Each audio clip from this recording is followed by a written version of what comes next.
नमस्कार, मैं हूं दिव्यांजलि मोइत्रा। कभी कांग्रेस नेता और देश के पूर्व प्रधानमंत्री राजीव गांधी ने ही कहा था कि दिल्ली से 1 रुपए चलता है और लोगों तक 15 पैसा ही पहुंचता है, यानी 85 पैसा भ्रष्टाचार की भेंट चढ़ जाता है। भ्रष्टाचार की इस सबसे बड़ी समस्या को दूर करने का काम किया देश के प्रधानमंत्री नरेंद्र मोदी ने, जिन्होंने देश के तमाम लोगों का जन धन योजना के तहत फ्री में खाता खुलवाया, जिससे दिल्ली से 1 रुपया चले तो लोगों के खाते में पूरा 1 रुपया पहुंचे। भ्रष्टाचार खत्म करने के लिए पीएम मोदी की राह पर ही चलते हुए अब यूपी के सीएम योगी आदित्यनाथ ने भी बहुत सख्त कदम उठाया। उन्होंने सीएए एनआरसी आंदोलन के दौरान जिस तरह से दोषियों की संपत्ति जब्त करने का फैसला लिया था, कुछ इसी तरह भ्रष्टाचारियों की भी संपत्ति जब्त की जाएगी। सूबे में भ्रष्टाचार कितने चरम पर है ये बताने की जरूरत नहीं। अफसर से लेकर प्रधान तक हर कोई भ्रष्टाचार में लिप्त है और सरकार की ओर से जनता के लिए आने वाले पैसे के लिए लूटमार मची रहती, जिससे गरीब को उसका पूरा हक नहीं मिल पाता। भ्रष्टाचार के इस कैंसर को जड़ से उखाड़ फेंकने के लिए सीएम योगी आदित्यनाथ ने अब बड़ा ऐलान किया।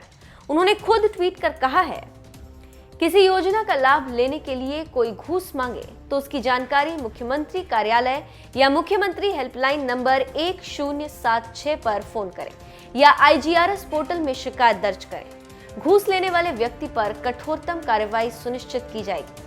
पिछले दिनों गोरखपुर पहुंचे सीएम योगी ने प्रधानमंत्री योजना के लाभार्थियों के खाते में सीधे 2409 करोड़ रुपए की धनराशि ट्रांसफर की। साथ ही भ्रष्टाचार के खिलाफ जीरो टॉलरेंस की नीति अपनाने वाले सीएम योगी ने यह भी कहा, सरकारी योजनाओं का लाभ दिलाने के नाम पर अगर कोई पैसा मांगे तो उसकी शिकायत सांसद, विधायक, मुख्यमंत्री हेल्पलाइन या आईजीआरएस पर जरूर करें। पैसा मांगने वालों की संपत्ति जब्त की जाएगी। बिना सिफारिश और इंतजार कराए गरीबों को सरकारी योजनाओं का लाभ मिलना ही चाहिए। सीएम योगी ने भ्रष्टाचारियों को संपत्ति जब्त करने की चेतावनी देने के साथ ही सपा और बसपा पर भी जबरदस्त हमला बोला। उन्होंने कहा, अब तक गरीबों को योजनाओं का लाभ नहीं मिलता था क्योंकि गरीब उनके एजेंडे में कभी था भी नहीं, लेकिन आज गरीबों तक सभी योजनाओं का लाभ पहुंच रहा है। सीएम योगी ने भ्रष्टाचार के खिलाफ जंग छेड़ रखी। यही वजह है कि अब तक कई भ्रष्ट अधिकारियों और कर्मचारियों को जबरन सेवानिवृत्ति दी जा चुकी, जबकि कई अफसर अभी भी रडार पर। उन्होंने तो इस बार चेतावनी भी दे दी है कि अगर किसी सरकारी कर्मचारी द्वारा घूस मांगने की खबर आई तो दोषी पाए जाने पर सरकार उनकी संपत्ति जब्त कर लेगी। कुछ इसी तरह का आदेश योगी सरकार ने सीएए और एनआरसी विरोध के नाम पर हिंसा करने वालों के खिलाफ भी दिया था।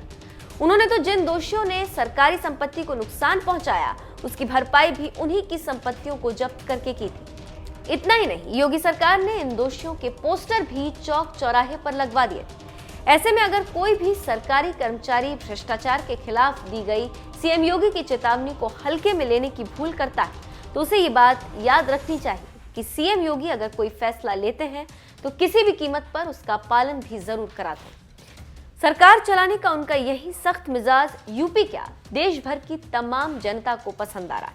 यही वजह है कि इंडिया टुडे और कार्वी के सर्वे में जनता ने सीएम योगी को देश का सबसे बेहतरीन मुख्यमंत्री बताया। बहरहाल, भ्रष्टाचार में लिप्त सरकारी कर्मचारियों की संपत्ति जब्त करने के आदेश के बाद क्या सूबे में भ्रष्टाचार पर लगाम लग पाएगी? अपनी राय हमें कमेंट कर जरूर बताएं।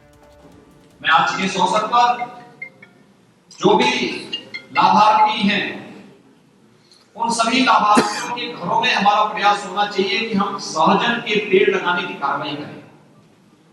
दूसरा, ग्रामीण आजीविका मिशन के अंतर्गत महिला स्वयंसेवी समूह के साथ ऐसे परिवारों को जोड़ करके उनके रोजगार की कुछ ना कुछ व्यवस्था हमें करनी चाहिए, जिससे परिवार स्वावलंबन की ओर अग्रसर हो सके। हम शहरी क्षेत्रों में भी शहरी आजीविका मिशन के अंतर्गत महिला स्वयंसेवी समूह के माध्यम से इन गरीब परिवारों को किसी न किसी कार्य के साथ जोड़ें। दूसरा, हमारा प्रयास होना चाहिए कि केंद्र और प्रदेश सरकार की सभी प्रकार की लाभार्थी परक योजनाओं का लाभ इन गरीबों को प्राप्त हो और इन लाभार्थी परक योजनाओं का लाभ इन गरीबों को प्रदान करने के इस कार्यक्रम के लिए बहुत महत्वपूर्ण होगा कि हमें ईमानदारी के साथ चयन की प्रक्रिया के साथ जोड़ करके इन सभी लोगों को, जो भी लाभार्थी हैं, उन सबके जीवन में व्यापक परिवर्तन करना चाहिए। देखिए, लाभ एक व्यक्ति पाएगा तो उस मोहल्ले के 10 लोगों को इसका संदेश जाएगा। इसलिए हमारे पार्षदगण, चेयरमैन, महापौरगण, विधायक और सांसदगण, इस सभी लोग रुचि ले लेंगे तो विकास अपने आप बढ़ता हुआ दिखाई देगा और विकास का लाभ भी अंतिम पायदान पर बैठे हुए व्यक्ति तक पहुंच करके हम लोग एक सशक्त और समर्थ भारत के निर्माण के प्रधानमंत्री मोदी जी के संकल्पों को पूरा करने में हम सभी लोग अपना योगदान दे पाएंगे। मैं एक साथ प्रदेश के अंदर 3,42,000 से अधिक लाभार्थियों को ये जो धनराशि आज उपलब्ध हो रही है 2409 करोड़ रुपए की, एक बड़ी धनराशि आज डीबीटी के माध्यम से उनके खाते में जा रही है। आप देख सकते हैं यही अंतर है।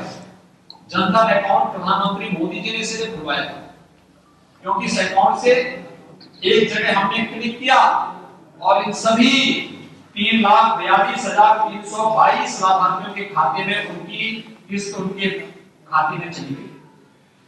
आज जो समय नहीं है जो पहले होता था। पिछली सरकारों के समय क्या होता था, अकाउंट नहीं थे, उसके बाद तमाम लोग झोला लेकर के वसूली करने के लिए निकलते थे। गरीब को पैसा नहीं मिल पाता था, कुछ लोगों की जेब में पैसा चला जाता था। और स्वर्गीय राजीव गांधी जी बोलते थे कि कांग्रेस की संस्कृति क्या थी, सपा बसपा की संस्कृति क्या थी। गरीब के लिए 100 रुपया स्वीकृत होता था, 15 रुपया ही वहां तक पहुंचता था, 85 रुपया बीच में ही दलालों की जेब में, घोटालेबाजों की जेब में चला जाता था।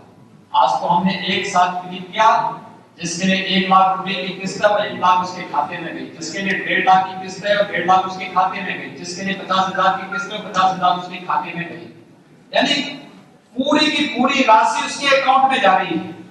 और सभी लाभार्थियों से मैं कहूंगा, कोई व्यक्ति किसी को भी पैसा कतई न दे किसी भी योजना का लाभ लेने के लिए।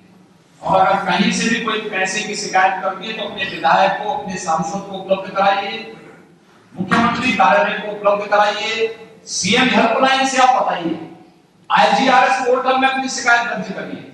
आप देखना, पैसा लेने वाला व्यक्ति, उसकी पूरी संपत्ति को हम जब्त करवा करके और इतनी सख्त कार्रवाई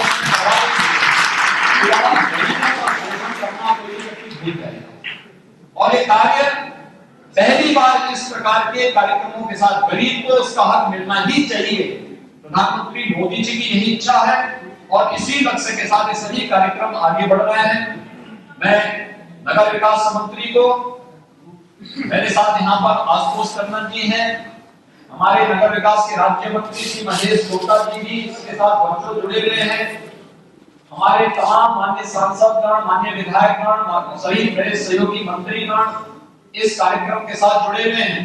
इन सबको भी मैं इस कार्यक्रम के साथ जुड़ने के लिए हृदय से धन्यवाद देता हूं और गरीबों तक शासन की योजनाओं का लाभ पहुंचाने के लिए इन सबको धन्यवाद देता हूं। प्रधानमंत्री मोदी जी का गरीबों के कल्याण के लिए किए जाने वाले कार्यक्रमों के लिए हृदय से आभार व्यक्त करता हूं।